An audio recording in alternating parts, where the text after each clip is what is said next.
we have to learn how the body actually works and how we move from right to left. Because I've seen so many amateurs and, you know, not really good chippers doing this. Just doing this, or, you know, they kind of sway that way and then they move, you know, towards left. Now, we have to understand the basic of golf. So when we understand the basic of golf, you're gonna know that for small chips, you need to be stable. That doesn't mean you're gonna be like statue like this, all right? What this means is you're not gonna be swaying too far right and you're not gonna be swaying too far left, all right? But what I want you to feel is that you sway a little bit to the right, just a touch, like 2% to the right. So essentially, when you're here, I want you to sway just a little bit, just so you feel that you extend a little bit more, a little bit far in the back. So you go extend like this. So you kind of feel a little bit of, you know, going from 60% to maybe 57%. I know this is hard, but just, you know, for a visualization. Now, when we understand this, we know that we cannot go on the left leg. And this is what many amateurs do. So how they chip is, they go like this.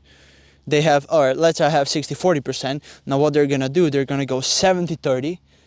And now they're already behind. There's no way to transfer your weight because your weight should be on the right. So let's say like this, 60%, so it's gonna be 55. And then from here, you need to move your weight to the left leg. So at the end, you finish like 80-20, all right? You don't want, when you go in the backswing, you don't want to have your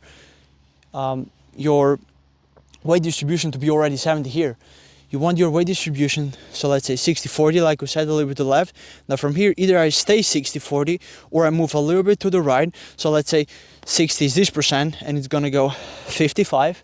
And then from here, we kind of turn. When we go here, we count on 60 and then we move throughout and we already like 80-20 at the end. So just, you know, kind of have a feel of your weight distribution, of your percentages of how much you pressurize each foot. So essentially 60-40, as we said, we want to be this 60 when we stand here. And now when we go back, we either want to be 60 or 55. So I move my weight a little bit more to the right. And then essentially from here, we kind of want to go a little bit more kind of this way, right? We kind of motion this and then I'm starting to go left. And then I hit the ball and I move along to 80-20 or 90-10.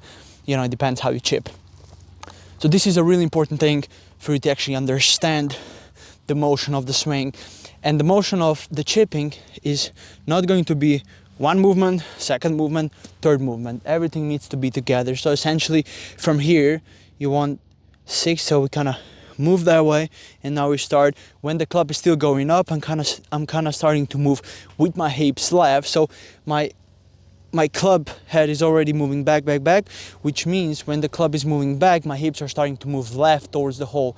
And now from here, my hips are gonna move the club. And when my hips move the club, essentially the club head is gonna come at the exactly same path as it came up. So that's why you need to use your hips.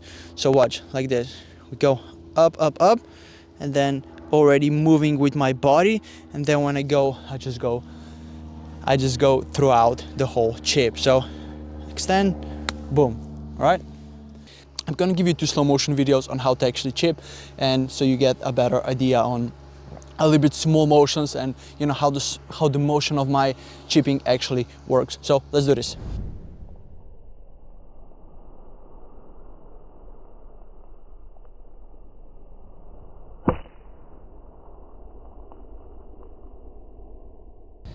Now that you've seen slow motion, I think you will understand and have a better idea on, you know, how the slow motion of the chipping actually works, so you can see the motion and, you know, the things I do. This is kind of a motion that you need to adapt when you chip.